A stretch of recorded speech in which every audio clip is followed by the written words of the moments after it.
Students, तो इस video में हम जानेंगे मोल कॉन्सेप्ट के कुछ कॉन्सेप्ट्स, ठीक है, और कुछ ट्रिक्स।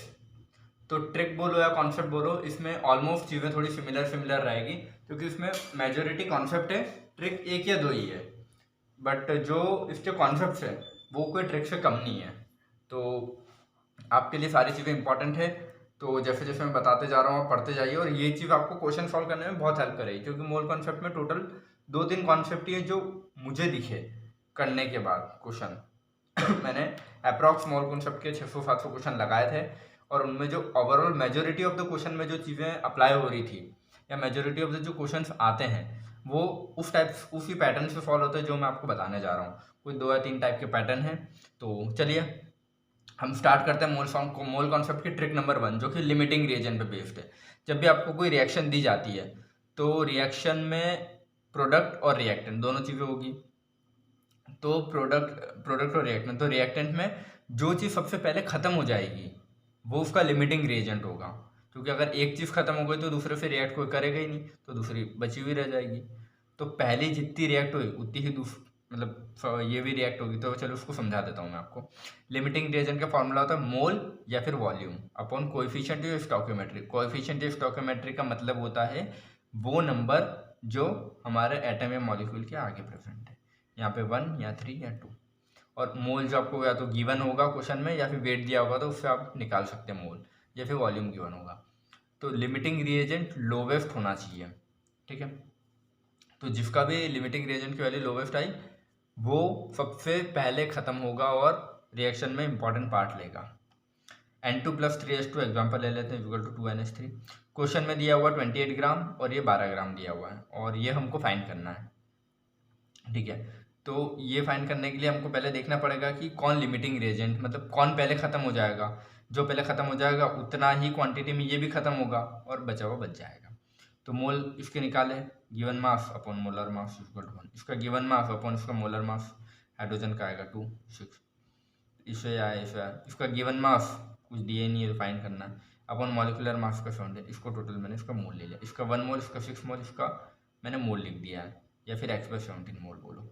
इसका कोएफिशिएंट है 1, इसका 3 है, इसका 2 है, ये लिख दिया। लिमिटिंग रिएजेंट क्या होगा, मोल बाय कोएफिशिएंट, मोल बाय कोएफिशिएंट, मोल बाय कोएफिशिएंट। तो यहाँ पे नाइट्रोजन लिमिटिंग रिएजेंट है, 1 और 2 में से जो सबसे कम आया वो नाइट्रोजन लिमिटिंग रिएजेंट है। तो लिमिटिंग रिएजेंट को हम प्रोडक्ट के इक्वल कर देंगे, तो 1/1 इक्वल टू मोल बाय 2। तो मोल क्या आया 2, तो मोल्स ऑफ अमोनिया क्या है 2। ये लिमिटिंग रिएजेंट से ऐसे हम अप्रोच लगाते हैं और सॉल्व करते हैं क्वेश्चन।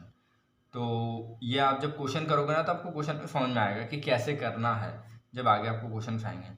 जब आपको फिर रिएक्शन दी होगी और आपको मैं एक पर्सनल मेरी ट्रिक है जिसमें मैं सिर्फ इसके इक्वल टू इसके जो भी कुछ वैल्यू दी हुई होती है, चाहे वो मोल हो, वॉल्यूम हो, वेट हो, उसको इक्वल कर देते तो आंसर आ जाता है। बट यहाँ पे लिमिटिंग रिएजेंट, सपोज अगर आपको दोनों में से किसके इसको इक्वल करेंगे, अमोनिया को हाइड्रोजन के इक्वल में करोगे नाइट्रोजन के, ये चीज़ पता करने के लिए लिमिटिंग रिएजेंट लगता है। जो भी लिमिटिंग रिएजेंट होगा उसको उसके अपन इक्वल कर देंगे, तो अपना आंसर जो भी अपने को फाइंड करना है वो आ जाएगा। चलिए अब चलते हैं ट्रिक नंबर 2 पे। ट्रिक नंबर 2 है total number of moles find करने की। अधिकतर क्वेश्चन में आपको यही चीज़ पूछेगा, टोटल मोस्ट इंपॉर्टेंट ट्रिक बोल लो इसको, total number of moles by molar mass, volume, number of, ये जो भी है आप देखना। नंबर ऑफ मोल्स होता है given mass upon molecular mass, या फिर उसको इक्वल रखो वॉल्यूम अपॉन 22.4 लीटर अगर आपको चीज़ें वॉल्यूम में दी गई है, या फिर n/n है। n क्या है यहाँ, नंबर ऑफ पार्टिकल्स बोल लो, और पार्टिकल्स में क्या क्या आ जाएंगे, एटम, मॉलिक्यूल, आयन, सब चीज़ें। जो भी आपको क्वेश्चन में दे रखा है वो है n है, चाहे वो मॉलिक्यूल दिया हो, चाहे एटम दिया हो, चाहे कुछ भी दिया हो, कंपाउंड दिया हो, जो भी दे रखा है। एटम दिया हो तो ये एटम है, मॉलिक्यूल दिया हो तो ये मॉलिक्यूल है, कंपाउंड दिया तो ये कंपाउंड है, ठीक है। तो एन बोल, एन है क्या, एवोगाड्रो नंबर, इसकी वैल्यू होती है 6 × 10⁻23 शॉर्ट में अगर बोले तो। और ये एक फार्मूला जो आपको कहीं कहीं काम आएगा मॉलिकुलर वेट निकालने के लिए। तो मॉलिकुलर वेट या फिर मास ऑब्लिक करके, या तो वेट बोला, मॉलिकुलर मास बोला, molecular weight equal to 2 × vapour density, याद कर लेना, बहुत बढ़िया लगता है। तो अब चलते हैं हमारे अगले ट्रिक पे। ये जब क्वेश्चन सॉल्व करोगे ना यही चीज़ सबसे ज़्यादा काम आएगी आपको। n equal to given mass upon molar mass, volume by 22.4, अब चाहे आप इन दोनों को इक्वल रखो, चाहे इन दोनों को इक्वल रखो, चाहे इन दोनों को इक्वल रखो, जो भी आपकी गिवन क्वांटिटीज होगी क्वेश्चन में उसके अकॉर्डिंग, वॉल्यूम और नंबर ऑफ पार्टिकल्स के अकॉर्डिंग दिया हो तो इन दोनों को रख लोगे मोल निकालने के लिए, मास और वॉल्यूम के अकॉर्डिंग दिया हो तो इन दोनों को रख लोगे ऐसे। तो अब हमारी ट्रिक नंबर 3, ये क्वेश्चन सॉल्व करने के लिए आपको पता होना चाहिए कि रिएक्शन को कैसे लिखते हैं। ये मैं आपको एग्जांपल समझा देता हूँ। N2 + 3H2 से 2NH3 बना, तो यहाँ पे क्या है 1 मोल, 3 मोल, 2 मोल, तो इस चीज़ को हम मोल भी रिप्रेजेंट करते हैं। स्टोइकियोमेट्री इज इक्वल टू उसका मोल, कुछ नहीं बोला गया हो तो 1 मोल, 3 मोल, 2 मोल नॉर्मल। अगर ये हम गैसियस फॉर्म में अगर इसको लिखना चाहे तो 1 मोल में होता है 22.4 लीटर, तो 3 मोल में इतना होगा, 2 मोल में इतना होगा। वॉल्यूम के फॉर्म में लिखना चाहे तो इसको V, इसको 3V, इसको 2V। मॉलिकुलर मास के फॉर्म में लिखना चाहे तो इनके मास 28 ग्राम, 6 ग्राम, 34 ग्राम। तो मास से कभी भी अगर हर चीज़ में मास दिया हो तो फिर कोई दिक्कत नहीं है, लेकिन आधा मास आधा मोल, तो जब भी ऐसा कोई क्वेश्चन आएगा जिसमें आधा मास आधा मोल, एक चीज़ का मास दिया एक चीज़ का मोल दिया, तो वहाँ पे आप मास को मोल्स में कन्वर्ट कर लोगे, convert into moles and then solve. ठीक है, अब हम चलते हैं हमारी अगली ट्रिक पे, ट्रिक नंबर 4। ये भी बहुत इंपॉर्टेंट है, क्वेश्चन को प्रेडिक्ट मतलब क्वेश्चन को कन्वर्ट करना कि क्वेश्चन में क्या दिया और क्या पूछा है, उस लाइन का मतलब क्या है। जैसे कि जब भी आपको क्वेश्चन में दिया हो ग्राम मॉलिक्यूल, तो उसका मतलब होता है मोल। ये एग्जांपल देता हूँ, half gram molecule of oxygen, अगर ऐसा बोला गया क्वेश्चन में, इसका मतलब होता है हाफ मोल ऑफ ऑक्सीजन, मतलब 0.5 मोल ऑफ ऑक्सीजन दिया है वो। तो ग्राम मॉलिक्यूल जब भी आपको दिख जाए उसको आप मोल लिख देना बस, तो आपका क्वेश्चन या उसकी लैंग्वेज सिंपल हो जाएगी। अगली ट्रिक है जो कि तो ट्रिक नंबर 5 है हमारी percentage composition of a compound. इसमें आपको दे देगा वो कोई सा भी एग्जांपल दे दिया, सपोज यहाँ मैंने यूरिया का एग्जांपल लिया, NH2CO NH2 यूरिया। तो इसमें अगर आपको बोल देगा कार्बन का परसेंटेज फाइंड करो इस कंपाउंड में कितना है, ऑक्सीजन का कितना है, नाइट्रोजन का कितना है, हाइड्रोजन का कितना है, ये क्वेश्चन में बहुत कॉमन है और आता है। तो उसके लिए आप क्या करोगे कि जिस भी चीज़ का उसने पूछा है, सपोज यहाँ मैं हाइड्रोजन का एग्जाम्पल दे रहा हूँ कि हाइड्रोजन का परसेंटेज मास पूछा है, percentage mass of the element in a compound, ये पूछा हाइड्रोजन का। तो हाइड्रोजन का मास लिख लोगे कितना है 4, 1 × 4 4 आया, अपॉन टोटल मास पूरे कंपाउंड का इंटू 100 कर दोगे, तो जो भी आएगा वो आपका परसेंटेज में आ जाएगा कि मास परसेंट ऑफ द एलिमेंट, तो 6.6% आया। तो mass of element upon mass of पूरा कंपाउंड, जिस भी चीज़ का पूछा उसका मास अपॉन पूरे कंपाउंड का मास इंटू 100 कर देना बस, दैट्स इट। और मास ऑफ एलिमेंट कैसे निकालो, आपको पता है कि जितने भी उसमें एटम, एक दिया है तो कोई दिक्कत ही नहीं, बाकी अगर सपोज यहाँ जैसे नाइट्रोजन के 2 दिए तो 14 × 2 करना पड़ेगा अपने को, हाइड्रोजन के 4 दिए थे तो 1 × 4 किया, वो चीज़ लिखी। ये भी बहुत इंपॉर्टेंट है, percentage composition of a compound, ये आप देख लेना। अगली जो ट्रिक है हमारी वो है, ट्रिक बोलो या दो शॉर्ट कन्वर्सेशंस बोलो फॉर्मूला के, normality is equal to molarity into valency. बहुत बार अपने को मोलरिटी का फॉर्मूला तो याद होता है बट नॉर्मेलिटी का नहीं होता है, और नॉर्मेलिटी निकालनी होती है तो पहले मोलरिटी निकाल लो और वैलेंसी से मल्टीप्लाई कर दो, नॉर्मेलिटी आ जाएगी, सो सिंपल। ये बहुत बार क्वेश्चन में डायरेक्टली पूछ लेता है, तो डायरेक्टली मोलरिटी दी रहती, वैलेंसी दी रहती, तो आप नॉर्मेलिटी ऐसे निकाल लोगे। फिर अगला जो आपने ग्राम्स डिफ्यूजन लॉ से कभी क्वेश्चन देखे होंगे, तो rate of diffusion inversely proportional to molecular weight या डेंसिटी के दिया हुआ रहता है। तो रेट को आप लिखोगे R1/R2, मॉलिकुलर वेट को ऐसे लिख लोगे √M2/M1, या फिर ये जो रेट है, रेट क्या होता है, किसी चीज़ को अपॉन टाइम कर देंगे तो रेट आ जाएगी उस चीज़ की, रेट मतलब टाइम। तो यहाँ वॉल्यूम ऑफ गैस डिफ्यूज हो रही ना, तो वॉल्यूम पर यूनिट टाइम, तो रेट टाइम के इनवर्सली प्रोपोर्शनल है, इसलिए यहाँ R1 है तो यहाँ T1 है, तो T2/T1। और डेंसिटी मास बाय वॉल्यूम होता है, ये भी आपको पता होना चाहिए ताकि कहीं कन्वर्सेशन में लगे तो आप यूज़ कर लेना। तो अगला जो हमारा आता है ट्रिक नंबर 7। ट्रिक नंबर 7 में कुछ कॉन्सेप्चुअल क्वेश्चंस मैंने लिख दिए हैं। ये जो अगर आपने क्वेश्चन कर लिए तो आपके बहुत सारे जो कॉन्सेप्ट्स होते हैं मोल कंसेप्ट के, वो क्लियर हो जाएंगे, और कैसे सॉल्व करना है वो भी मैंने सबसे सिंपलेस्ट वे में लिखा है। ये शायद आपको कोई टीचर नहीं बताएगा मोस्ट प्रोबेबली, क्योंकि ये जब मैंने किए थे और बहुत पढ़ा था और बहुत सारे क्वेश्चन लगाए थे, तब जाके मुझे मिला था कि नहीं अच्छा इस वे में अपन सॉल्व कर सकते हैं। तो ट्रिक नंबर 7 जो हमारी है, सम कॉन्सेप्चुअल क्वेश्चंस बाय ट्रिक। एक पहला क्वेश्चन नीट के था है, इंसुलिन कंटेन्स 3.4% सल्फर। तो इंसुलिन में कितना परसेंट सल्फर दे रखा है, जब भी परसेंट दे दे तो उसको, और अगर आपको ग्राम में लिखना हो तो 100 से लिख देना कि ओवरऑल कंपाउंड 100 होगा, उसमें से 3.4 ग्राम सल्फर है। ठीक है, तो यह इंसुलिन बोला है तो अपन मान लेते हैं इंसुलिन 100 होगा तब जाके 3.4 होगा ना। 3.4% सल्फर दे दिया उसने, इंसुलिन में कितना सल्फर है इतना, तो 3.4 ग्राम इन 100 ग्राम ऑफ इंसुलिन। ठीक है, और पूछा है minimum molecular mass of insulin पूछा है, ये दोनों मास थे। सल्फर का मास अपने को पता है, ये सल्फर की चीज़ थी तो सल्फर का मास 32 है। तो मिनिमम मॉलिकुलर मास पूछा इंसुलिन का है, एक्स लिख दो, एक्स की वैल्यू आपको मिल जाएगी। तो आपको इसमें जितने भी क्वेश्चन मिल रहे हैं ना, एक आपको ओरिजिनल लिखना है जो उसमें दी हुई है, मतलब एक आपको कंडीशन दी होगी और एक आपको ओरिजिनल दिया रहेगा। जैसे ये आपको फाइंड करना था, इसमें ये चीज़ अपने को पता थी क्वेश्चन में दी हुई है ये, तो ऐसे आपको फिर उनको इक्वल टू करके क्रॉस मल्टीप्लाई कर लेना है बस। दो कंडीशन बनेगी, पहली दूसरी, एक गिवन होगी और दूसरी गिवन होगी बट एक मिसिंग पॉइंट के साथ, और दोनों को इक्वल कर दोगे आप तो आपका आ जाएगा। सेकेंड देख लो आप, 25 ग्राम ऑफ MCl4 कंटेंट्स इतना मोल क्लोरीन, तो उसका मॉलिक्यूलर मास पूछा है। तो इसने क्या बोला है, 25 ग्राम ऑफ MCl4 इसने दिया है। ठीक है, तो इसने क्या दिया यहाँ पे, 25 ग्राम ऑफ MCl4 कंटेंट्स इतना mole chlorine, then its molecular mass is 25 gram में कितना क्लोरीन है इतना। ठीक है, और मॉलिक्यूलर मास इसका पूछा है, तो इसने बोल दिया ना कि इसका इतने ग्राम में इतना क्लोरीन है। ठीक है, और यहाँ पे जब भी हाँ कोई कंपाउंड आप लिखते हो सपोज MCl4, तो इसमें 1 मोल M का है, 4 मोल क्लोरीन के, तो ये उसकी गिवन कंडीशन हो गई ना कि इसके इतने मास में इतना मोल क्लोरीन है, तो इसका जो मॉलिक्यूलर मास है होगा क्या, वो ये लिख दिया अपन ने एक्स, ये MCl4 की कंडीशन और ये क्लोरीन की कंडीशन है। ये जो कंडीशन ये वाली है, ये MCl4 की है और ये जो है क्लोरीन की कंडीशन है। तो इतना ग्राम MCl4 में इतना ये है, तो इसने मॉलिक्यूलर मास पूछा MCl4 का, तो वो एक्स, और इसमें मोल कितने क्लोरीन के, 4 ओरिजिनल जो दे रखे, तो ऐसे, और जब आप इसको इक्वल कर दोगे और क्रॉस मल्टीप्लाई करोगे आपका आंसर आ जाएगा। MCl4 में 1 मोल M का है, 4 मोल क्लोरीन के, ये कॉन्सेप्ट है। CO2 में 1 मोल कार्बन का, 2 मोल ऑक्सीजन के, जब भी अगर ऐसा क्वेश्चन आता है तो पूछ लो।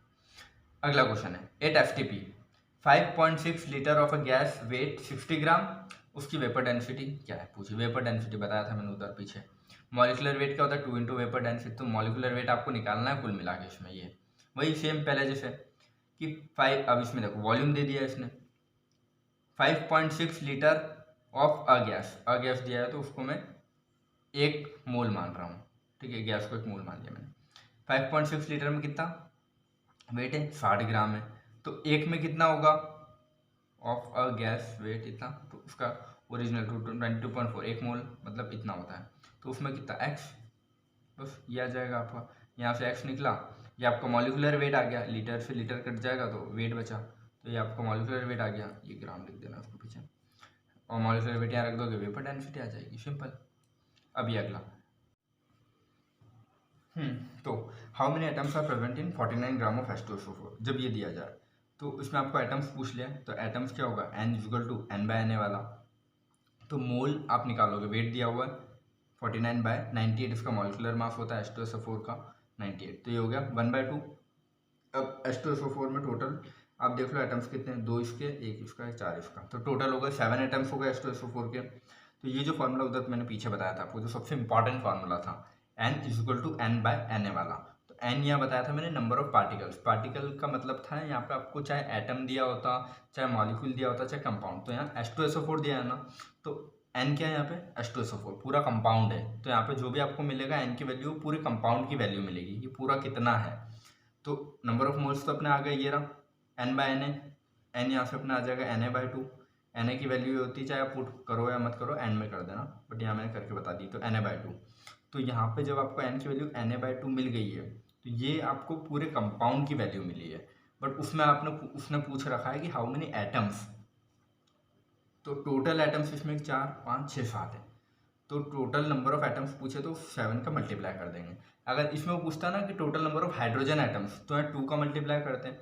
सल्फर पूछता तो 1 का करते हैं, ऑक्सीजन पूछता तो 4 का करते हैं, बट यहाँ टोटल नंबर ऑफ एटम्स पूछे उसने, तो टोटल सारे जितने भी उसमें एटम है सबका अपन ने मल्टीप्लाई कर दिया ये, तो इसी टाइप से। और उसमें अगर आपको पूछ लेता कि total number of electrons suppose in hydrogen atom, तो हाइड्रोजन एटम कितने 2 का मल्टीप्लाई और 2 एटम में कितने इलेक्ट्रॉन्स होते हैं उसका आगे मल्टीप्लाई कर दोगे आप, तो वो चीज़ आ जाएगी। तो इसको ऐसे सॉल्व करेंगे। नेक्स्ट क्वेश्चन है हमारा, कैल्शियम कार्बोनेट डिकम्पोज होता है हीट करने पे और उसकी रिएक्शन है दे रखी थी, रिवर्सिबल रिएक्शन है ये सॉलिड स्टेट गैसियस स्टेट में। तो how many moles of CO2 will be obtained by decomposition of 50 gram CaCO3। तो इसने क्वेश्चन में पूछा है कि कितने मोल CO2 मिलेगा हमको 50 ग्राम के डिकम्पोजिशन पे। तो एक कंडीशन तो आपको दिख ही रही होगी ना, इसका एक मोल एक मोल एक मोल, या फिर इसका वेट लिख लो। तो इसको मैंने दोनों तरीके से करके बता रखा है आपको कि इसका वेट होता है कैल्शियम कार्बोनेट का 100 ग्राम, 100 ग्राम से आपको CO2 मिल रही है 44 ग्राम, ये हो गया। तो जो एक गिवन कंडीशन है पहले जो गिवन है 100 ग्राम से 44 इसका वेट होता है, इतने वेट से इतना वेट बन रहा है। और जो इसने दिया है कि इतने वेट से कितना बनेगा, इतने वेट से कितना बनेगा, तो एक्स की वैल्यू अपन ने निकाली 22 ग्राम बनेगा। अब ये तो ग्राम है, इसने मोल पूछे थे, तो गिवन मास अपॉन CO2 का मॉलिक्यूलर मास हाफ, ऐसा गया। या फिर आप देख लो इसका एक मोल है इसका एक मोल है, तो गिवन कंडीशन क्या है, एक मोल इसका दे रखा है, उसके एक मोल से इसका एक मोल ही बन रहा है, एक ही मोल बन रहा है। और सेकंड उसने वेट दे रखा है, तो वेट को जब अपन मोल में कन्वर्ट कर लेंगे कि गिवन मास अपन इसका मोलर मास 100 होता है, तो इसके इतने मोल से कितने मोल बनेंगे। तो जब इसको अपन ने सॉल्व किया ऐसे एक्स रख के, तो यहाँ पे डायरेक्टली आ गया ऐसे। तो आप दोनों ही तरीका अपना सकते हो, ठीक है, चाहे उसको मोल में कन्वर्ट करो या मत करो। बस ये ध्यान रखना है कि ग्राम ग्राम होना चाहिए, ग्राम ग्राम, वेट वेट होना चाहिए, वॉल्यूम वॉल्यूम सेम सेम होना चाहिए अगर जो भी चीज़ दी हुई है। अगला हमारा क्वेश्चन आता है स्टोइकोमेट्री के बेस ऊपर है थोड़ा, तो 2 क्वेश्चन और बचे हैं, इनको हम फटाफट से देख लेते हैं। 0.5 mole of BaCl2 is mixed with 0.2 mole of Na3PO4, ये हो गया। तो maximum number of moles of Ba3PO4 whole twice that can be obtain is, ये रिएक्शन आपको खुद से लिखनी पड़ेगी। जब आप पूरी केमिस्ट्री पढ़ लोगे तो आपको रिएक्शन लिखते आ जाएगी, बट तो अभी आप ये देख लो कि जब ये इससे रिएक्ट करेगा तो ये बनेगा और उसके साथ ये प्रोडक्ट बाय प्रोडक्ट बनेगा। तो ये जब बैलेंस रिएक्शन मैंने लिख रखी है यहाँ पे, ठीक है। तो इसने पूछा है कि 0.5 मोल BaCl2 ये वाला किसके साथ मिक्स किया, इसके साथ, तो क्या बन रहा है ये। तो मैक्सिमम नंबर ऑफ ये, तो अब अपने को देखना है कि इनमें से लिमिटिंग रिएजेंट कौन है, उसको अपन इसके साथ इक्वल कर देंगे। तो ये होगा तो इसको इसको इक्वल कर देंगे, ये होगा तो इसको इसको इक्वल कर देंगे। लिमिटिंग रिएजेंट क्या होता है, मोल्स अपॉन स्टोइकोमेट्री। इसके मोल कितने हैं दे रखे हैं 0.5 अपॉन स्टोइकोमेट्री 3 है। इसके कितने हैं 0.2/2 है। इसको जब सॉल्व किया तो Na3PO4 ये वैल्यू कम आई है, तो N3PO4 उसका लिमिटिंग रिएजेंट हो गया। अब इस लिमिटिंग रिएजेंट की जो 2 गिवन कंडीशन होगी, एक जो खुद इसमें दी होगी और दूसरी भी दी होगी बट आधी दी होगी, इसको इससे इक्वल कर देंगे। देख लो मोल कितने दे रखे हैं 0.2 से कितना बन रहा है x, जो उसने गिवन कंडीशन जो पूछा है, और ओरिजिनल कितने हैं 2 और 1, 2 से 1 बन रहा है और जो गिवन में है वो 0.2 से कितना बन रहा है 1, x की वैल्यू आ जाएगी। सबसे सिंपल है।